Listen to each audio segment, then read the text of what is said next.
어젯밤 충남 예산의 가을 공기는 맑고 차가웠지만 수덕사가요제의 무대는 숨이 막힐 만큼 뜨거웠다. 경내를 감싸는 소나무 향과 대웅전 지붕을 스치는 바람 소리. 그 위로 겹겹이 쌓인 스태프들의 분주한 발걸음이 밤 공기를 촘촘히 메우고 있었다. 야외 무대의 조명은 별빛과 경쟁이라도 하듯 눈부시게 번쩍였고 드론 카메라가 사뿐히 머물다 사라질 때마다 관객의 함성은 작은 파도처럼 밀려왔다. 그 중심에 선 이름 하나, 김용빈. 언제나처럼 반듯한 슈트. 그러나 평소와 달리 검은 타이에 아주 작은 백합 브로치가 달려 있었다. 의미를 알 수 없는 그 작은 장식은 잠시 후 폭발처럼 터질 감정의 예고편이었을까. 첫 곡은 그의 시그니처로 꼽히는 레퍼토리였다. 레이저가 무대 뒤편의 소나무 그림자를 가르며 퍼질 때 김용빈은 정확한 박자, 견고한 호흡으로 서서히 관객을 끌어당겼다. 스크린에는 새벽 물안개 같은 연출이 스며들었고 그는 두 번째 후렴에서 고개를 번쩍 들어 관객을 정면으로 바라보며 힘껏 소리를 밀어 올렸다. 그 순간 왼편 대기석에서 조용히 지켜보던 린이 발장을 풀었다. 그녀의 눈빛은 무대 위 작은 백합 브로치에 꽂혀 있었다. 화면에 잡히지는 않았지만 가까운 스태프들은 봤다. 린이 아주 미세하게 입술을 깨물고 손가락 끝으로 의자 팔걸이를 3번 두드렸다. 그건 그녀가 긴장을 숨길 때 보이는 습관이었다. 세 번째 곡이 시작되기 전에 무대 조명이 살짝 어두워졌다. 사회자는 불쑥 "오늘 이 무대에는 특별한 사연이 있습니다. 라고 말했다. 관객이 자와자와 웅성거릴 때 현장 음향 감독이 이어 채널을 돌려잡았다. 미리 짜여진 대본에는 없던 흐름이었다. 갑자기 스크린이 켜지고 흑백 영상이 걸렸다. 오래전 가을 한 소극장 백스테이지. 린이 막 공연을 마친 뒤 탈의실 문을 열자 꽃다발 하나와 손편지 한 통이 놓여 있었다. "당신의 노래가 우리 엄마를 미소 짓게 했어요. 언젠가 제 노래도 누군가의 시간을 견디게 하기를 YB." 화면 왼쪽 아래에 흐릿한 날짜가 박혔다. 2013년 10월. 관객석 여기저기에서 하는 작은 탄식이 새어나왔다. YB, 그리고 백합 브로치. 린이 그날 받은 꽃다발의 메인 꽃도 백합이었다. 조명이 다시 켜졌을 때 김용빈은 마이크를 잡고 잠깐 말을 멈췄다. 그의 목젖이 한번 크게 움직였다. "제가 가수라는 꿈을 지키게 해준 목소리가 있습니다." 짧은 문장이 공기를 베듯 지나갔다. 그 목소리의 주인공에게 오늘 처음으로 답장을 보냅니다. 그리고 전주가 깔렸다. 놀랍게도 그가 선택한 곡은 린의 대표곡이 아닌 앨범의 숨은 트랙으로 알려진 발라드였다. 편곡은 완전히 달랐다. 트로트의 굴곡진 선율 위에 현악이 촘촘히 깔렸고 북소리는 마치 절집의 목어처럼 단단하게 박동했다. 카메라가 린을 비추자 그녀는 손등으로 눈가를 한번 훔쳤다. 눈물이 그렁그렁한 채로, 그러나 무너지지 않으려 애쓰는 표정. 관객은 숨을 죽였다. 서늘한 밤 공기 사이로 김용빈의 목소리는 더 또렷해졌다. 그는 그 노래의 다리 부분에서 가사를 바꿔 불렀다. "그날의 백합 향이 아직도 내 무대의 첫 호흡이 되어." 순간 린의 눈물이 뚝 떨어졌다. 그건 감탄이자 회답이었고 지난 시간의 원을 비로소 닿는 작은 마침표였다. 여기까지가 첫 번째 파도였다. 두 번째 파도는 전혀 예기치 않은 방향에서 밀려왔다. 노래가 끝나자 조명이 서서히 내려앉았고 어둠 속에서 무언가가 스르륵 들어왔다. 무대 뒤편에 설치된 작은 의자, 그리고 구식 테이블 레코더. 스태프가 버튼을 눌렀고 잡음 섞인 테이블 소리가 들렸다. 흐릿한 음성. "은빛 브로치. 잊지 말아요." 관객석이 술렁였다. 린은 입을 틀어막았다. 그 목소리는 린이 23, 막 가수로 자리 잡으려 할 때 그녀를 보살폈던, 그러나 대중 앞에 나선 적 없는 은사로 알려진 사람의 음성이었다. 세상에 공개된 적 없는 메시지. 김용빈이 마이크를 들어 설명했다. "제가 첫 무대에서 무너졌을 때 누군가가 이 테이블을 제게 전해주었습니다. 신이 사랑한 목소리를 사랑하는 법을 당신의 방식으로 배우라 고." 그가 테이블에 손을 얹고 테이블을 바라보는 순간 리는 자리에서 일어나 무대 가장자리에 다가섰다. 관객들이 자연스럽게 길을 터줬다. 그녀는 떨리는 목소리로 말했다. 그 테이프, 제 스승님이 제게 남긴 유일한 음성이에요. 그 말이 끝나자마자 객석 어딘가에서 박수가 한 점 불씨처럼 번졌다. 그리고 불은 삽시간에 무대를 뒤덮었다. 전원 이기립.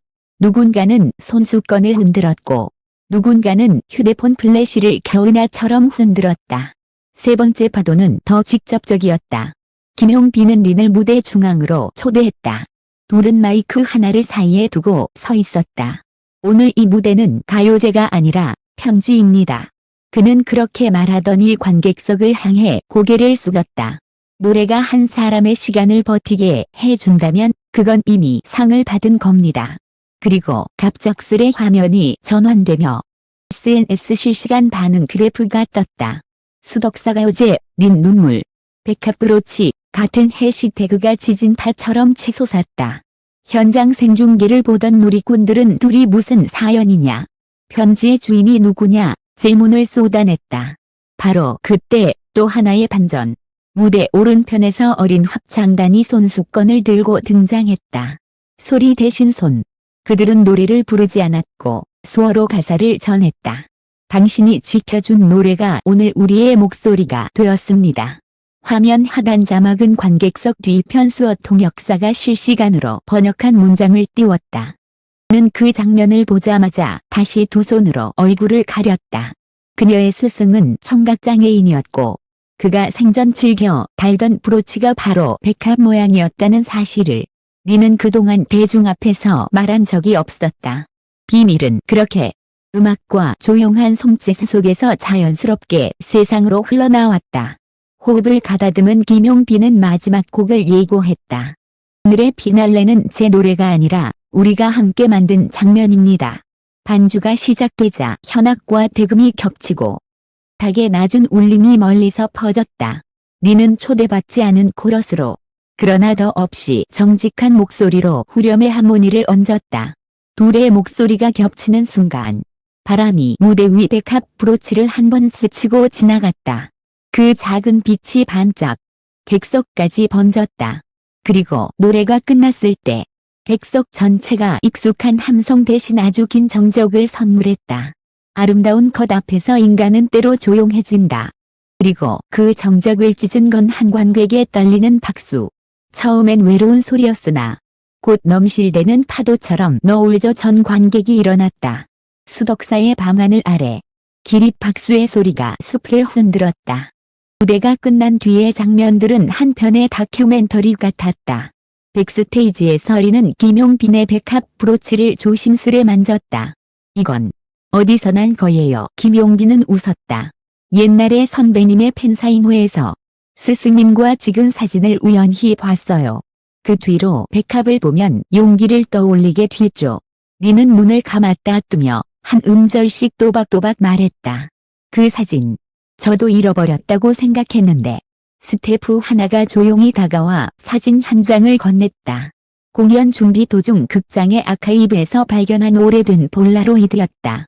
사진 속에서 스승은 린의 어깨를 다정하게 감싸고 가슴팍에 백합 브로치가 환히 웃고 있었다. 그 사진이 SNS에 올라가자 불길은 더 커졌다. 이제야 이해했다. 노래가 사람을 구한다는 말. 자였다. 오늘 무대는 기록해야 한다. 댓글들이 초당 수백 개씩 쌓였고 생중계 플랫폼의 동시 접속자는 순간적으로 서버 경고를 띄울 만큼 치솟았다. 그렇다면 린이 눈물을 흘린 진짜 이유는 무엇이었을까? 단지 예기치 못한 헌정 때문만은 아니었다. 그녀의 눈물은 오래전의 약속이 뒤늦게 지켜지는 순간 언어로는 미처 닿지 못했던 감사를 노래로 돌려받는 경험. 그리고 음악이 시간을 건너 누군가의 손을 잡아주는 기적에 대한 목격담이었다. 김용빈은 그 약속의 우편 배달부였고 덕사가요제는 그 편지를 온전히 건네기 위한 가장 고요하고도 뜨거운 우체국이었다. 백합 브로치, 낡은 테이프, 수어 합창단, 잊힌 폴라로이드, 이 모든 디테일은 우연처럼 보였으나 사실은 한 사람의 목소리가 세대와 장벽을 넘어 타인에게 닿을 수 있음을 증명하는 서명들이었다. 밤이 완전히 내려앉았을 때 경내의 종소리가 멀리서 단 한 번 울렸다. 사람들은 여전히 서 있었다. 누군가는 모자를 벗어 가슴에 얹었고 누군가는 손을 잡은 채 말없이 고개를 끄덕였다. 수덕사의 소나무들은 바람을 타고 잎을 비볐다. 그리고 그 미세한 마찰음 사이로 CNS는 새벽까지 끌어올랐다. 오늘 음악은 경전이었다. 눈물이 아니라 언어였다. 두 사람의 무대는 우리 각자의 오래된 편지를 열어보게 했다. 수백 개의 해시태그가 떠올랐다. 사라졌지만 한 줄의 요약은 모두 같았다. 어젯밤 우리는 노래가 누군가의 시간을 지키고 또 다른 누군가의 시간을 움직이는 장면을 함께 보았다. 그리고 그 장면의 중심에서 린의 눈물은 설명이 아니라 증거가 되었다. 음악이 아직도 사람을 울린다는 너무 단순해서 자주 잊히는 진실의 증거. 뒤 김용빈은 마지막으로 브로치를 떼어 조심스레 케이스에 넣었다. 그가 케이스를 닫는 소리는 의외로 단단했고 지 한 장의 편지가 긴 여정을 마치고 서랍에 안착하는 소리처럼 들렸다. 린은 그를 바라보다가 짧게 포옹했다. 고마워요. 오늘의 답장 잘 받았어요. 바깥에서는 아직도 박수 소리가 메아리쳤다. 수덕사의 밤은 길었고 기록은 시작됐다. 그리고 우리는 알게 되었다. 진짜 이유는 늘 예상 밖에 숨어 있지만 준비된 마음 앞에서는 결국 제 손으로 문을 연다는 것을. 어젯밤의 눈물은 그래서 아름다웠고 더 모두가 일어나 박수칠 수밖에 없었다.